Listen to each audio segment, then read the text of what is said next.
Welcome to the Facts and the Furious, the podcast covering science or lack thereof in the Fast and Furious franchise. I'm one of your hosts, Melissa Miller. I'm a science writer and also host the podcast Star Warsologies about science and Star Wars. And I'm Dr. Lisa Will, a professor of physics and astronomy and the resident astronomer at the Fleet Science Center.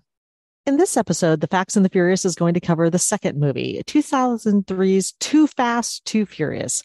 We'll also chat about legal issues our heroes face throughout the saga with our guest, a lawyer who has worked both in prosecution and defense.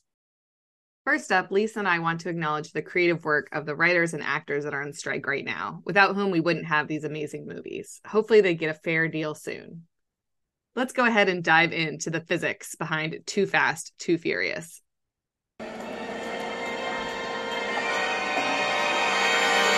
I thought you was dead, man. Yeah, me too. They should save my ass, bro. What are you doing, Brian?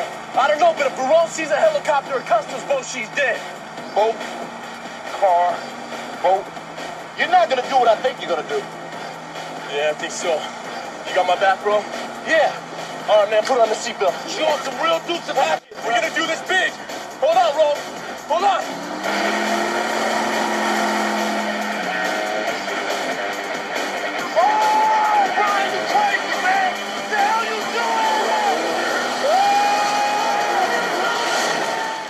All right, let's get right into this. Other than, it being very silly that we use numbers in the title, Too Fast, Too Furious, which we can forgive because, again, it was 2003. I legitimately like this movie. I would watch this movie again, even not when doing a rewatch of the saga. I do have affection for this movie as well. I really like Tej in particular. So this is the movie that introduces us to Roman and Tej. No Dom or Letty, though, which must have been kind of confusing to people who didn't know that the franchise continued after. Yeah, the through line here is a little confusing. Certainly, once you know the saga revolves around Dom, for him just not to be here. They do at least allude to what happened in LA. Brian gets some charges against him because he let Dom go at the end of one. But yeah, Roman, I think, is my favorite character. And this one introduces Roman. I like that he is who he is from the very beginning. Nothing against Tej, but him starting out here is like the owner of a car parts store and also someone who runs illegal like ski-doo races. And then he turns into the world's like second best hacker in a couple of years. Like, I'm confused. Whereas Roman, going back and seeing this, like he's a hothead. He's always eating. He's always talking smack. Love him. I do. I love Roman dearly. And like you said, he is who he is. And he is the same person throughout the saga. There's a purity to Roman that I love. Tej, however, that evolution in his character that you just alluded to, he kind of mimics the rest of the saga. Like, we're going to start off as someone who could possibly exist and then turn into a superhero kind of vibe. So yeah, I love them both. And I'm glad they got introduced here. And when, spoiler alert, you don't see them again in the next two movies, if I recall correctly, I missed them. And I was just happy that they were coming back. The movie is better off for their addition. And I'm glad that, because there's lots of people they introduce in these movies that you just never see again. Poor Leon from the first movie that we covered last time just must hide really well. He actually runs off and stays hidden, unlike Dom and Letty and everybody else. But yeah, I'm glad that Roman and Tej return and keep coming back and all of that, because they're great from the start. And the little rivalry they have going is there right away too. It's always adorable. And I guess in terms of the family theme that runs throughout the saga, they're Brian's contribution in many ways to the family, because Tej and Roman were his friends first, right, and they come in through him. And then there's a character that's introduced in this movie that we see for a couple of movies, and then she doesn't appear again, and that's Suki, who is the head of the only all-female driving team I think we see in the saga. And she's obviously Tej's partner for the first couple times we see Tej, and then she disappears. I would love to see her come back. No, I agree. Have her come back in 11, and those of us who've done a rewatch recently would cheer to see her on screen again for sure. Because I love that all-woman team. Yeah, I wanted to see more of them. I want them to get the spinoff. Absolutely. Yeah. So in this one, Brian's not a cop anymore, but somehow gets sort of like recruited / blackmailed. We'll certainly talk to our legal expert about that. The same FBI handler is back, and they need him. He's got a certain set of skills, right? They need him to infiltrate into a customs operation who already has an undercover cop who is Eva Mendes, who, again, I'm kind of surprised we never see again in any of the movies. I think we see her in one more movie. Oh, do we? Okay. It. Yeah, I think we see her like at least one more, but briefly. She's not a main character in any of them. I look forward to remembering that scene when I've still got some movies to go in my rewatch. But yeah, so, they've already got this undercover cop there, Eva Mendes. And of course, in order to recruit drivers first, they must all have a race. It's totally how every bad guy hires their drivers, gives them all a goofy task. I think in this case, it is literally a street race to get a cigar out of his car that's in an impound lot that turns out just to be a regular car parking. Yeah, once again, the stakes are still fairly low compared to the rest of the franchise, and the baddies are still fairly low stakes here too. They've ramped it up a bit with the customs and the FBI involvement, but yeah, really silly, still focused on some silly car racing and car stunts in this movie. Yeah, and really, in terms of you, our resident physicist, I don't want to skip all the way to the end here, but the only thing I can really think of that requires any sort of equation and does this, would this happen in real life, is the car jumping onto the boat, which is basically one of the final scenes of the movie. I mean, the idea is if you can launch a car from a ramp, have it make an arc in the sky and land somewhere else, the physics of that's fine. We'll give it that. I didn't see a ramp. Like, I'm still not exactly clear how the car gets launched at an angle off of something that looks like it probably should have just halted the car in its forward motion to begin with. So, we'll just have to say that Brian saw something that he could take advantage of that from the audience point of view, we couldn't see. I mean, that's the hand waving you have to do. If you're trying to justify the physics here, you just have to say that Brian saw something he could use as a ramp to get the car at the correct angle. Now, how he would be able to calculate what the correct angle would be to take him that distance at that speed. Yeah, it can be done. Whether or not you can have full confidence that you can do that with that car at that time is another thing. Yeah, no, and this is, again, one of the reasons I love Roman is because right from the beginning in this movie and all the way through, especially in F9, he's the voice of reason. He's the voice of the audience. He literally cites Dukes of Hazzard as they're prepping for this stunt. And absolutely, that's the music that should be playing. Yeah, absolutely. And maybe it's because I'm old enough to remember when Dukes of Hazzard was on the air. This sort of car stunts was just in my head from an early age. At some point, I'm like, okay, whatever, they can make their car do that. And I'm just going to keep going forward with the story.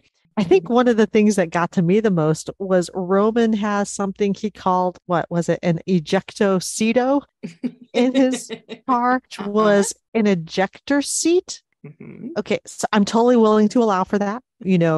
We see those employed saying cockpits or something like that, fighter planes. But if you're in a car seat, the springs are underneath it. This ejecto-seato sent a person out the side of the car. And I'm trying to figure out how it went sideways as opposed to up. That's the sort of thing that during a movie, I occasionally have times to think like, yeah, that's a weird direction for the seat to go in.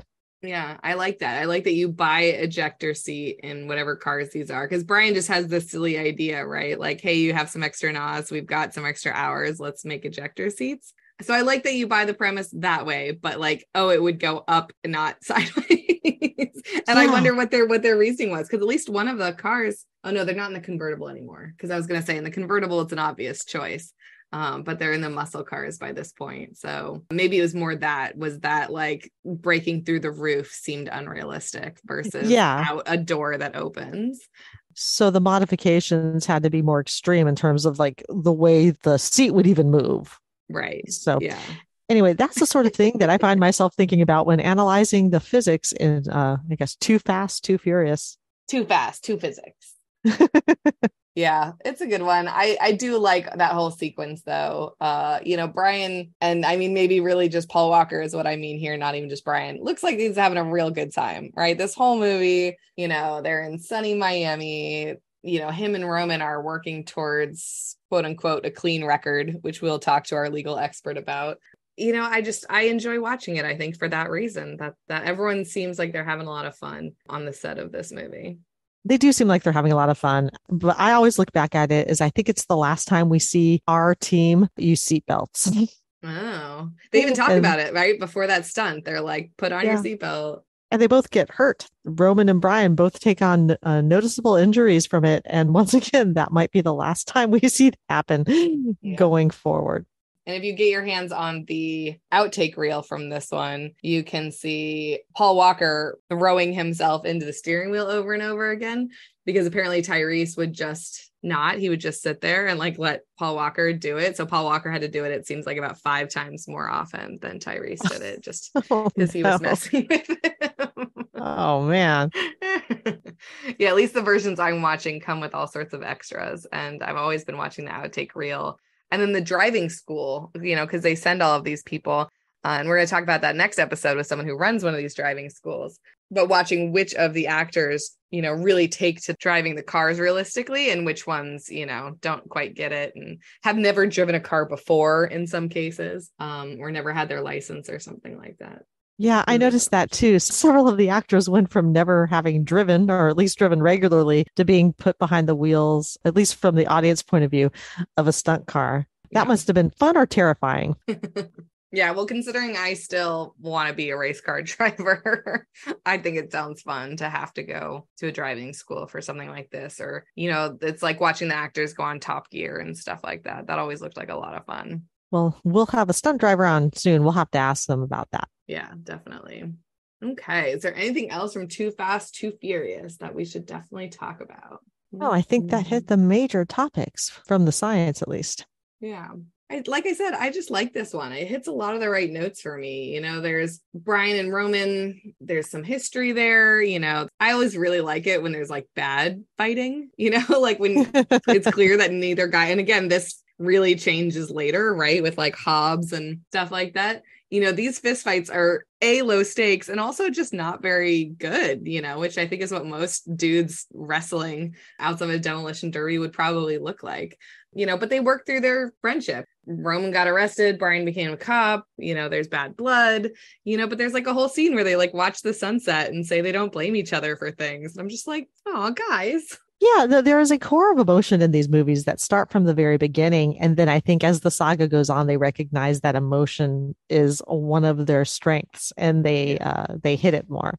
Absolutely. So yeah, I would absolutely watch this movie again. The bad guy and Eva Mendes's undercover cop character are a little one-dimensional, I would say. They're sort of what's lacking. But again, if it's going to change, we're working on the heart of the movie, like you said, the characters that we're going to keep seeing, the fact that those two aren't a big deal ever again in the franchise, that sort of tracks from the amount of importance they're given in this movie. So that was something I'm curious about. Our legal expert, I can ask him about this, is in the first movie, they say that Brian has spent 2 years in juvie for stealing cars.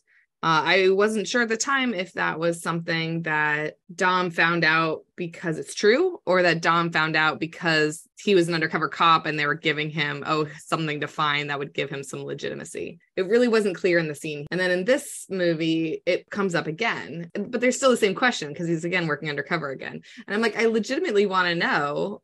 I want maybe Brian's origin story. I want to know if that's true or if that's just something they put out there to give him some street cred. Yeah, I remember thinking that too in the first movie. Was that part of his cover, or was that really something in his history? And in this movie, given his relationship with Roman and what he and Roman both went through, you might imagine that they actually did get into some trouble together. Yeah, and then to go from that to being a police officer is definitely an interesting part of his journey then. So, but I literally think we never talk about it ever again in the franchise. So I'm not sure what the answer is. Probably too low stakes to be dealt with as the franchise goes forward. Right. Fair enough.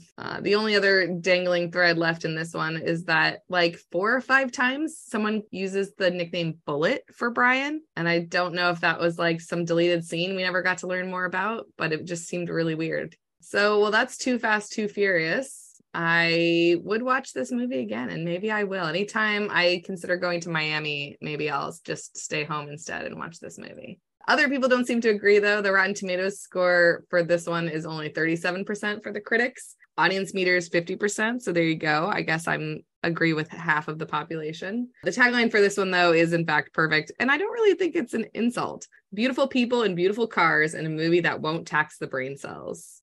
Like, maybe that's meant as a dig, but to me, that's what I'm looking for half the time. That is exactly what I was looking for when I watched this movie. This is a movie that I can put on and just enjoy. I ignore the ejectocito and I just go from there.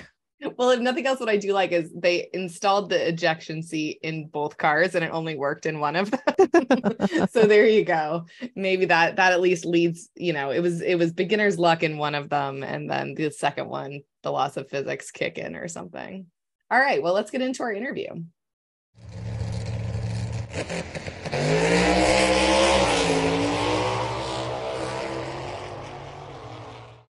What's up, Tej? What's happening, dude? Thanks for the invite. No problem at all, man. Just remember me when you wax, all right? They got deep pockets? Real deep. What's up, Suki? What's up, Bullet? What do you say we kick it in nickel? Espérate, Cano. Nobody said nothing about raising the stakes. If that's the case, why don't you ask these nice people here to back off the line so you can go home?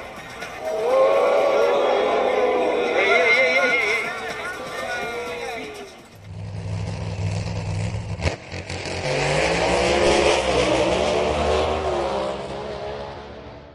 This episode, The Facts and the Furious, is going to chat about legal issues in the saga. Our guest expert today is Stephen Lee, who is a former federal prosecutor who now has a private practice. Welcome, Stephen. Hi, thanks for having me here. So why don't you tell us a little bit about how you got into the field and the different jobs you've held? And then I definitely also want to hear about the other articles and things like that you've written about legal issues in pop culture. Well, let's see. I was a federal prosecutor in Chicago for 11 years. And during that time, I did a wide variety of cases. I started off doing a lot of drug cases and bank robberies. I actually did have a case that involved a car chase, a witness who committed perjury. And that case actually went to the United States Supreme Court, which was pretty crazy. Most of my cases did not go quite that far. More of my cases were kind of more typical kind of complex fraud cases. And that was kind of my main area. But for me, it really is, I've always had this really strong interest in how legal issues are depicted in pop culture, because I think it's kind of good and bad, right? I think sometimes people get like misunderstandings of how the law works. And I think that can actually be very problematic because people have unrealistic expectations. The law is great. It's a great tool, but it's not perfect. And I think people sometimes they think the law can solve problems that really the law can't, or it's very difficult to. And so this is something I've thought about a lot. And actually, back when I was a young lawyer, I actually ran a news website where I would take TV shows that ripped from the headlines, and I would reverse engineer the shows to kind of explain how things would actually go in real life. So like take an episode of Law and Order or The West Wing and explain like, okay, this is how the exclusionary rule actually works. And so I've done stuff, from time to time over the years, and I do right now, I have a Substack newsletter where I talk about real life and fictional investigations to try to explain how some of these things actually work. Yeah, and I think that's how you came across my radar, is that you wrote recently about Andor season 1. Yeah, that one, I have to admit, that kind of like that episode, I love that show, but it also answered this one question I'd always kind of in the back of my mind thought about Star Wars, which is like, are there lawyers in Star Wars? And there was that one scene where it's like, oh, no, they don't. Or if they do, they have nothing like the rights that we have in our system. And I think that was actually really telling, because it's like, yeah, it's an evil empire. Of course, they're not going to have counsel when you're facing a felony and facing in jail time. And so it was really kind of fun to see that one little scene where they really definitively answered that question. And I wrote about that because that does kind of, it is something that kind of comes up in pop culture, the kind of like the role of lawyers in kind of holding the government accountable and preventing some things like that from happening. So much like I wouldn't necessarily want people learning physics from some of these movies, you don't necessarily want them learning the law from some of these movies. That's fair to say. Yes, there's something there, but obviously lots of great action. But no, there are better ways to learn about the law.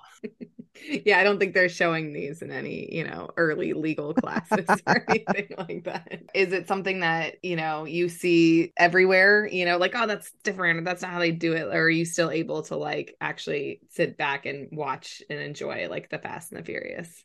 I think it's because it's such a hyper reality. It's actually much harder to watch the shows and movies which are trying to get it right, but just blowing it. They're kind of more painful to watch. But something like the Fast and Furious is just fun action. So you were just saying you were able to enjoy the movies because they're hyper realities. So is that what you love about the Fast and Furious saga? Or what do you love about the Fast and Furious? I mean, it's great action. It's a lot of fun in that regard. So yeah, I mean, I don't think it's trying to be real. I think like from your side, the physics point of view, I think it's probably pushing it there as well. But yeah, clearly it's not, this is obviously in the real world, things will work very differently, but that's fine. You can just enjoy it for what it is. Well, let's get right into one of the major themes of the franchise, and that is the sort of point break of it all, right? This is basically, right from the beginning, there's undercover work. Brian is undercover for the LAPD. He's working with the FBI. What all do you see on screen there that's realistic and what's not realistic? I admit that everything I know about undercover work comes from popular culture. So I have no idea the things they're allowed to do and not allowed to do. And it escalates over the course of the series. So we can talk about that too, right? In movie 2, they're working with US Customs, but it eventually works itself all the way up to like different governments, shadow organizations, black sites, all that kind of stuff. Well, I think the big thing is undercover operations like are a real thing. It does happen in real life. I've worked on some myself. They're nothing quite like that, right? I mean, the big thing about undercover operations is you're really trying to balance the need to, gather evidence that you can actually use in court, because there's some point, but not much point in doing an undercover operation, which you can't actually use to convict someone down the road, which is the goal most law enforcement is trying to do. You are trying to protect the public, but a lot of it, you're just trying to catch the bad guy and put them in jail. If you're doing things illegally, the evidence is going to get suppressed, right? So you're not going to be able to use that evidence in court. So a big thing is you want to think about how to do it, how to build up evidence that you can use. And so that's why, for example, a lot of times in real life undercover operations, you're going to have recordings, especially nowadays, you're going to use more recording devices. So you're not as reliant on the undercover agent's memory. You're going to have video and audio that you can play for a jury, which is like, okay, really strong evidence. You're also going to be thinking when you do undercover operations about the officer's safety, because these can be very dangerous situations. You're not going to be sending an undercover agent totally on their own, unless, at least not regularly, because you don't want the officer to be killed, right? So usually when there's an undercover operation, there's usually agents in the background nearby who are listening in real time, so that if something were to go wrong, they can swoop in and prevent the situation from escalating. So that's a big part of like a real life undercover operation. So this whole idea that a guy could just go totally off on his own, no. Can it happen? Yeah, but that's pretty abnormal. That's movie version as opposed to real life. Right. Or again, based on movies, are those backup people listening from like a utility truck parked nearby? Like we don't see that in the Fast and Furious, but as soon as you said that, I was like, oh yeah. So like in every other show, they're in a truck across the street. Yeah, no, they generally, in the undercover operations that I was involved in, yeah, the agents the backup was usually close by because there's a situation. And even in like white collar matters, there's still a safety concern. So undercover operations are extremely resource intensive for the government. Again, you do it, it's definitely a tool that's used. I don't we see these months long things going on. It's just kind of like, it's tough, partially because one, it's hard to gather evidence in that way. And two, it's really dangerous. And that's kind of like, there may be times when it's worth it, but a lot of times like you have to make these calls and you don't really you're not going to put an officer or an agent in jeopardy on a long-term basis for, effectively just like a property crime, right? In the first movie, I mean, there definitely is, when they were raiding the trucks, there is definitely danger to the drivers that they were robbing, but it's, they're just stealing merchandise, right? It's not right. Like when you do things differently, if you're looking at terrorism activities or things like that, that's where you might balance the factors differently. But a lot of that stuff, no. Well, yeah, and obviously over the course of the movies, that does intensify. We've talked about the low stakes of the first one, even the second one, like Eva Mendes's character, being undercover. That one's like, the stakes get bigger and bigger. And so like Right. maybe it makes more sense for the undercover work the farther we get into the series. Right. Yeah. I mean, this is more of a judgment call, but Brian doesn't seem particularly good at it, right? Like, hooking up with the target's sister and, starting fights and all that kind of stuff. Seems like you'd want to lay a little bit lower than that. Yeah, no, it's a pretty bad idea, right? And it really, I mean, Ryan is, he's terrible. Because again, the goal is you're trying to build a case, right? You're trying to build a case. You're trying to build to the point where you can actually testify in court and help convict the people you're going after. Yeah. And then things like that creates massive bias and credibility problems. It violates lots of policies, and it's a huge problem. It does occasionally happen. If you go back, I think even in to be honest, the history of, my old office, there was a few decades ago, there was an inappropriate relationship, but it blew up. It blew up and it caused so many problems, right? I mean, because you don't do that. You can't cross that line. One of the things we learn about Brian is that he spent 2 years in juvie. How would that impact his credibility as an undercover cop in this situation, especially since it was for stealing cars? I mean, Melissa and I were talking about whether or not that was actually real. Like, was that part of his cover? But then when he meets Roman, kind of seems to solidify that, yeah, Brian had a juvenile record. Would that impact his ability to be a cop or an undercover cop in this situation? I mean, if he became a cop in the first place, I assume they would have found it and done a background check. When I became a federal prosecutor, they did a background check on me. An FBI agent went to talk to my mom, which she was very nervous about. But they do that for, high-ranking government officials. They do background checks, even the ones who are very well known. So you would presume they knew about it when they hired him in the first place. I can think there's probably some leeway given, especially for juvenile offenses. But, I think part of it is, it's hard. Being undercover is hard to do it and do it well. So you do sometimes probably have to be a little more creative in who you actually get to do it.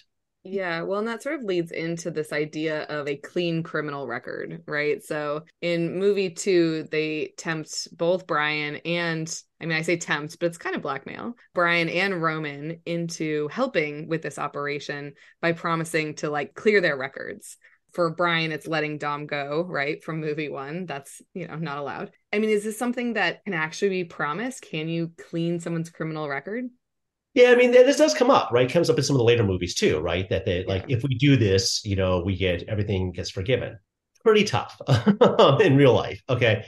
And I think it comes down to a few things. Well, first of all, if you're going to give someone a pass on their crimes, if you're going to wipe their record, kind of give them a pardon. I mean, because, the president of the United States can pardon people for federal crimes, right? You can do that. But, as a prosecutor, you got to be careful of that because it really looks like you're giving someone a deal and they're getting away with something. Juries don't like that. So, and actually, generally speaking, a lot of courts will instruct a jury that if you hear testimony from someone who's gotten a great deal from the government, you should view their testimony with great caution and care because they're getting such a good deal. They do have bias to say what the government wants them to say. And sometimes people do. They do say things that aren't true because they're hoping to get a good deal. And that's a danger that I see, especially now that I'm in private practice. From an evidentiary point of view, you want to be careful giving people a pass because it's really going to affect their credibility and make them much less useful as a witness in a trial down the road, which again, a lot of times you are thinking about convictions. If you're dealing with terrorism or crazy, threats to the world, maybe you're not as concerned about conviction because you just want to stop the threat. But generally speaking, most times government people are thinking about both. The other thing that's really kind of big about the pardon idea, about the clean record, is everyone's kind of limited, right? When I'm a prosecutor, I had no authority to promise someone immunity. I had to get multiple approvals from multiple people above me. And sometimes I would even have to get a judge to authorize it, right? So that's even just for me. And then even if you're a federal agent, who has massive power and can promise things, you have no power to pardon state crimes, right? And so a lot of the stuff that happens in the movies, when Brian does that massive jailbreak, right, and breaks Dom out, that is really dangerous, right? It's definitely a state crime, not a federal crime. So even if a federal agent did have the power to pardon him for federal crimes, he wouldn't have any jurisdiction or authority to pardon him for the state crimes he committed. And that's why sometimes you see things like there are defendants. There's even one guy in particular, a financier who years ago, he got pardoned, for his federal crimes, but he never got pardoned for a state crime. So he's still outside the United States, never going to come back because he couldn't get everything. Well, and I always wonder that about the public perception too. So, it happens in 5, spoiler alert, it happens again in 10, where there's like every news agency's got their pictures up and is like Dominic Toretto and these people have done this huge thing. And then in the next movie, or whatever, it seems like it's every other movie. Then they get sort of pardoned and they're working on with a group. And it's like, okay, but at some point, like members of the public are going to like citizens arrest these people if they see them, at their LA home barbecues. They're going to be like, wait, didn't you like commit that atrocity in Rio? Yeah, no, I think, look, there are times, but you generally wouldn't be that public, right? And there's things like witness protection, right? But you have people like, okay, effectively, yeah, you did some bad stuff, but you're able to help us so much get this other bigger guy that fine, we'll help you, we'll put you in witness protection plan, things like that. But you're laying low, okay? You're laying low and you got to follow the rules. Dom and the gang, somehow the government has no one else who can help, deal with the latest threat. So, well, okay. So if you can't promise them a pardon, a couple of times we have seen the cops just letting them go, or we'll give you a head start. Does that happen? Or if it did, would it be something a cop could actually admit during testimony for a trial? I think it would be extremely problematic for a police officer or federal agent to actually do that. Especially if, let's say if someone has a warrant out, right? Well, you're kind of obligated to actually act on the warrant. You're also facing potential exposure or liability for whatever they get away with afterwards. I mean, that's one of the big concerns, right? That effectively you had a chance to stop this from happening, something bad from happening, and you did. I mean, we see things, right? I mean, if you go back to, presidential politics, right? A guy gets furloughed, right? And commits a crime while on furlough. Massive problems for that politician, right? Who let that happen. Same kind of idea that if you let someone get a head start, you give them a pass, you give them 24 hours to get away. Well, effectively, you let a criminal go away and get away. And you're you are arguably responsible for anything they did afterwards because you didn't stop them. Right. That's kind of what I wonder too, is because they do make a point of that in movie 2, that one of the crimes that Brian committed was letting Dom go, which considering no one else was on that street means that he owned up to it or something like that and ostensibly got fired and, moved to Miami or whatever. But yeah, isn't he then responsible for the collateral damage or whatever that Dom does then once he's on the run? Yeah, it does actually become this idea of aiding and abetting. And if you're not directly committing a crime, if you're assisting someone in doing that, well, you can't be held responsible. But yeah, no, it would be very problematic for a law enforcement officer or agent to kind of let someone go just because they like the person or whatever. Well, I was just thinking, you just said collateral damage. And if these movies have anything, it's collateral damage, whether it be property or, unfortunately, these movies can rack up quite a body count, both of injuries and deaths. Although as the movies go on, they try to make it more and more clear, even using the news reports to be like, nobody died in that thing. So we've talked about how our Toretto family starts working for other agencies and the agencies get greater and greater scope. But is there a way in that scope where they can actually get away with the collateral damage? Like how can it be ignored? Yeah, well, generally speaking, it varies by jurisdictions, like in place, right? So in general, if you're working for the government and you act negligently or recklessly and you injure someone, you can be held responsible, right? Legally. I mean, so you can sue. If let's say a post office, postal delivery person, runs this red light and hits someone, well, you can sue, right? Generally speaking. It gets complicated because there's lots of immunities, there's things like that. So there are limits. But generally speaking, governments should be mindful of that because they do face potential problems. Now, for example, I think a lot of places, especially in California, they have passed laws that say like cities, municipalities, they can get immunity from such lawsuits, but only if they impose they actually adopt policies about when is appropriate to do vehicular pursuit and actually make sure there's training. And so I think a lot of places in the past, few decades have actually tried to do better about kind of trying to train people like, look, the balancing act, right? Yes, you want to get the bad guy who's trying to flee, But you don't want to risk killing someone to do that, right? Especially if it's a felony, but it's not necessarily stopping a murder, right? Or stopping a bomb from going off. So there is a balancing act, right? And so it's tough to kind of know how to do that, but there are rules for that. But I think people are trying to be more sensitive to that because yes, you can get sued, right? And so some of it, as you go, it's like, okay, that's another lawsuit, right? Okay, that's something the taxpayers have to pay for because that's something that, shouldn't have happened or wouldn't have happened if people had been more careful. Yeah, I never really thought about the civil aspect of the law here, where, Dom and friends have all been like sued into bankruptcy or whatever for the collateral damage, even if they get off because they were working for a shadow organization or whatever. Well, that would be a fascinating legal, maybe that's actually happened in between the movies. We just don't see it, the discovery phases. But, civil litigation is really tough. And that's one of the hard things about, well, in real life, right? A lot of times people who do get injured in kind of this collateral damage, sometimes they're kind of out of luck, right? They're not able to be made whole. So yeah, it can be unfortunate. So how do you sue a shadow organization, right? Who do you even know to go after? Right. Yeah, you can't put Mr. Nobody on a defendant list, I would think. So, well, we don't want to give our listeners, hopefully everyone here is, above the law or whatever, but we don't want to give them any tips. But I am curious, in Tokyo Drift, they show that the cops there in Japan don't even chase you if you're going over, I think they say like 140 kilometers per hour or something like that. It's like, oh, they have stock cars, they can't go that fast. And I feel like I've also heard it where, we get our low speed chases on freeways here in Southern California, but is there a point where they call off chases like that just for safety's sake or something like that?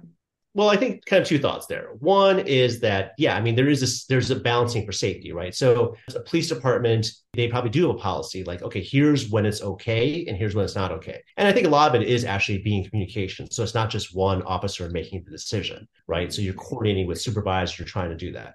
One of the things to also keep in mind, especially nowadays, is like, well, are they really going to get away? I mean, especially these days, right? I mean, fine, they get away this minute, but if you have their license plate, and especially with surveillance cameras all over the place, like, well, maybe you'll catch them tomorrow, right? And so that is part of the calculus. Like, is it so worth it now, or can we catch this person later? And so I think that is part of the thinking there. Because again, that's one of the big things that, especially as you're actually in law enforcement, you're kind of judging, well, you can move on to the next case, or like, okay, the guy got away this time, but we're going to keep an eye on him and we'll get him the next time, right? A lot of times, especially the bad actors, you'll get them next time. I guess one of the things that I remember noticing in my very early days as a prosecutor is with bank robberies. To be perfectly honest, committing a bank robbery is not necessarily the hardest thing to do in the world. And if you only commit one bank robbery, you might get away with it. But most of the bank robbers I dealt with, they were like, they did it again and again. And I'm like, okay, we maybe the FBI didn't get them the first time, but they got them the next time. And so that's a big part of it, of the people who are kind of the real dangers. They'll get them eventually. I'm sorry, I almost feel like we need to give a disclaimer. We are not condoning committing. I'm not condoning bank robberies. I'm not condoning bank robberies. It's very dangerous and, obviously very threatening. Yeah, well, and I mean, there's not a lot of bank robbery. I mean, just having rewatched Fast Five recently, which is definitely my favorite, that bank vault scene or whatever. I don't think anyone is ever going to go to quite those extremes or anything like that. But that one really ties in what we're talking about in general, too, because like certainly people were killed by that bank vault flying all over the town. And, the premise of 10, which I like, is sort of someone seeking revenge for the events of that happening in 5, because it was a really cool sequence, but there's a lot of stuff going down in there and there would be a lot of repercussions. Yeah. And it is something that I think one legal concept that I think comes up. And, when I'm watching it is kind of like, you are held responsible for, if you're committing a crime and someone does get injured, you are held responsible for that. So there's this concept called the felony murder rule. And that's something if you're committing a felony and someone dies in the course of that, even if you really that wasn't part of your plan, that wasn't your intent, basically like, hey, you create a dangerous situation and you're responsible for it. So it's a pretty broad rule. And it's kind of like, sometimes people think it maybe goes too far, but it is a concept that's out there in the law. And that does really hold people responsible. Like, look, if you're going to create a dangerous situation by committing a crime, you have to take responsibility for what happens. Well, yeah, and that also takes place in Rio, and there's lots of, once they got a location budget for these movies, right, there's a lot of crossing borders and crimes in other countries, and that was something that I remember when I started traveling as like a teenager, was like, what is it? Ignorance of the law isn't an excuse kind of thing, right? Like just because you don't know what the laws are in France or Singapore or whatever, it doesn't mean you don't have to follow them. And when it gets into the street racing is maybe, also that we see them doing in other countries, but I'm just always curious about that too. The Fast and Furious saga at least seems to act like all sorts of things are legal in other countries, and extradition is like hardly a thing that they seem worried about. So I'm always curious about what's actually true, because again, I get all of my information about this kind of stuff from movies like this, which is probably not the right idea. Yeah, obviously it gets more complicated in different jurisdictions, right? If you commit a crime in France, it's kind of like it has to be dealt with in the French legal system. It's not really something for the United States.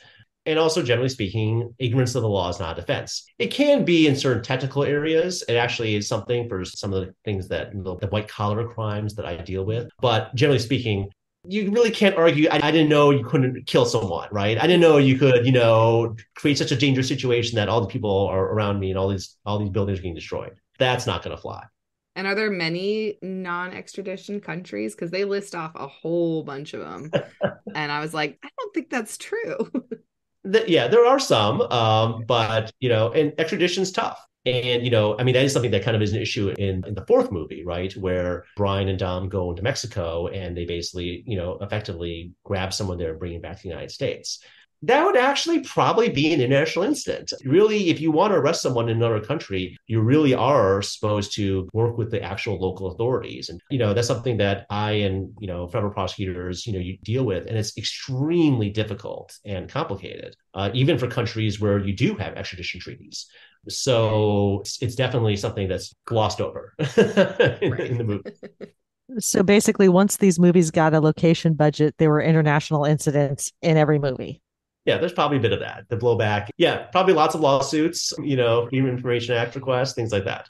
Right. And again, like, where does the FBI or even like a shadow organization get the authority to say, oh, that stuff you did in Rio, like, no problem? Because they do show them going back to Rio, and you'd think the people there would be like, hey, you guys, we've been looking for you because you murdered so many people driving a bank vault around the street. Right. So. Hops can only go so far. Well, we sort of skipped over, but just for the basic premise, of these movies and stuff like that, the street racing culture, betting on races, winning pink slips. Like, I think in terms of what I know about the legality there is that, it's not legal to street race, obviously. But, I'm just curious what specific laws are, if they're all like state by state. If you sued someone because you won their pink slip and they didn't give you their car in an illegal race, would that hold up? Well, let's see. It's obviously creating very dangerous situations that someone could get hurt, right? So there's potential crimes that are being committed, by speeding, reckless driving, things like that. If someone were actually to get injured, they could bring a civil lawsuit if that would happen. So, there's things like that. In terms of like the enforceability of certain things, I think one of the big things that you learn in law school pretty quickly is that like not every agreement is legally enforceable, right? You can have like a handshake and that's fine. And maybe you'll honor it, maybe you won't. But if you want a court to enforce it, it's got to be, there's a lot of rules you got to make. And, it can't be anything involving illegal activity. So, you're going to have a hard time going into court and asking a court to impose a judgment on someone because they didn't pay you for the crime that you committed, right? Fair enough. So, well, are there any other aspects of Fast and the Furious that you want to talk about that we didn't already cover? I guess kind of going back to like the most legal aspect of the movies, I think really is Brian, right? As a police officer, an FBI agent. That's the thing that's probably the closest to kind of like more of a police drama as opposed to kind of action movie. And that is the kind of the part that's most like, I guess I gotta say, like as a former prosecutor, the part that makes me cringe the most, right? Just the idea of an officer, the things he does, right? In the first and the fourth movies in particular, just kind of like clearly like illegal, right? He wants to get in the crew, right? So he plants meth on a guy just to get him out of the way. Right. That is a big lawsuit later on. Okay. And that's the kind of thing that, look, just in real life, like, yeah, you do have rogue officers and things like that. But, to have a bunch of agents kind of going along with that, I think it's just kind of like, that is kind of one of the areas where it's kind of like real police, real agents don't do that. That just kind of, and the idea that it's just done so casually is kind of actually, that's the one part that makes me go really cringe. Just the idea that like breaking into places, planting evidence, just arresting people based on very thin evidence. Those are the kind of things that it happens, unfortunately, but it's the kind of thing that is really problematic. And that's the kind of thing that if to the extent that anyone's kind of eroding their trust in our system because of just the casual nature of that, that's like the one thing is like, ugh. Right. And he's still supposed to be our hero, right? That I have to say that scene in Fast and Furious, the fourth movie, is very jarring actually to watch, and of like, oh, he's just like laughing through that scene. Like I still do keep rooting for him, but I was like, ooh, let's pretend that didn't happen. Yeah, there's ways like there's probably a slightly different tweak you could have done to the scene to get the same point, but not be quite so violating constitutional rights, But oh well. Since you've just been talking about things that make you cringe about the way the legal system is portrayed in the Fast and the Furious, are there other shows or movies that you feel get it right? Oh, that's a great question. I think a lot of shows get things kind of right, kind of wrong. I will say there were some episodes of Breaking Bad, which I have to admit, like that was very on point. There's one episode in particular where they actually raise a Fourth Amendment issue about whether you can search a mobile home or not. And it was like, yeah, that's a really legitimate argument. I remember being very impressed with that. That was a very well done show. So that one stood out to me. Nice. Do you watch Star Trek? Yes. Okay, because I feel like every show, and they just did it on Strange New Worlds, has that like legal, some main character on trial for something and they have to go in front of a committee or whatever. And they just did that on Strange New Worlds. So I was thinking about it. Yeah, actually, I'll say like, look, I love the Star Trek episode Measure of a Man, but as far as legal dramas goes, it was terrible. As a trial episode, it's not very good. As a drama, it's amazing. But yeah, I think it's tough. I think in real life, cases generally don't play out like you see on TV and movies. It's a lot drier, things go on. And so, I've had some moments that are kind of like what you might see, but, most of the time it's much more straightforward. I have sympathy for that. Some people will ask, like, well, don't you wish science was more accurately portrayed in movies? And I'm like, nobody wants to watch people write grant proposals. So we have to get the drama from somewhere. Right. Definitely. That's true. Well, if someone's interested in getting into your field or pursuing the law, how would you recommend them going about doing that? Yeah, that's a great question. I think one big thing that young lawyers should do, law students should do, and even anyone in the public can do is just go to your courthouse and just kind of see how things actually are done. They're all public. And I actually think it's, we used to have kind of in the old days, it would kind of be like court watchers where people would go to court and just look up and just say, okay, what are you going to see today? Because every single case that's going on in a courthouse is kind of a drama, right? Of something went wrong and someone's trying to use the law to make it right. Some of the cases are more interesting than others, but actually, if you sit and watch, you'll see how the system actually works and you'll understand a bit more about the complexities of it. When I was a law student, that was one of the big things that I kind of realized, because I did go to court and kind of watch what happened. And I was like, oh, that's how it really works. And I remember thinking, and especially I remember like the first trial I sat in on, and I remember thinking like, oh, I get it, right? Because there was this one question that was asked. And it was like, I know what they're getting at. I know what they're trying to get. I know what they're trying to hide. And I could see that because I knew the rules. I think that's a big thing that I think a lot of young lawyers don't actually do. They actually go to law school and graduate and become lawyers without actually maybe ever really being in a courtroom. But I think that's something that everyone can do. I think it helps people understand, again, kind of how things work in real life. Yeah, I had no idea. It makes sense. Again, on TV shows or whatever, that's always like a full courtroom or whatever. They show people in the audience or whatever there. So I never really thought about the fact that I could just go down and do that. Yeah, it's a little trickier some courthouses now because of COVID, but generally speaking, courtrooms are open. And so you can just sit in the back. And a lot of especially the federal courthouses, they'll actually have the calendars available online. And, people sometimes come for the really big high publicity cases, and that's great. But, even your standard cases, I think it can be fascinating to watch if you're interested in this kind of stuff. People want to read more of your articles. What's a good way for them to find you online? Yeah, I have a Substack where I write about real life and fictional investigations, and that's moderndetection.substack.com. And my legal practice is stephenleelaw.com. I generally do not do big cases involving high-speed action. I usually do mostly cases involving healthcare fraud, but those are the places where you can find me. All right. Well, thank you so much for joining us. Thanks. Happy to be here. Yeah, thanks so much for coming. I learned a lot, and I feel like I'm going to watch the rest of my rewatch with a whole different perspective of Dom and all of them being sued for liability in future cases. But they could do a whole thing about people trying to serve them with the lawsuits. Okay. Oh, That's tough. You got to be served, right? So you could have a whole chase scene where someone's trying to serve Dom, but can they actually do it, right? I don't know if they actually can. that's an idea for a sequel right there. The servers. Right. That'd be amazing. Well, and especially if at some point Vin Diesel decides not to do the movie anymore, I feel like all you have to do is shoot the other person and just use random bits of footage and, shifting gears and stuff like that from all the other movies. Yeah, genius. Yes. Well, we'll have you back. If that happens, we'll have you back to talk about it. That'd be great.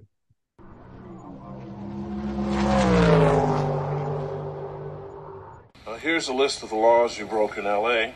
Obstruction of justice, aiding and abetting, you know the rap sheet. Now, we can make this all go away in the interest of justice, if you're willing to play ball. Yeah. The only way I'll do this is if I get to pick the driver. All right, O'Connor. Who you got in mind? This dude I grew up with in Barstow. Who's that? Roman Pierce.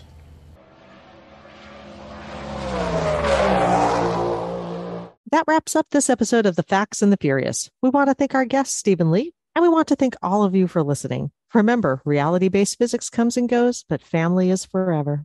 You can check out our show notes for links to find out more about our guest and for more of the things that we talked about during this episode. See you next time on The Facts and the Furious when we discuss the third movie, Tokyo Drift, and welcome a stunt driver to the family.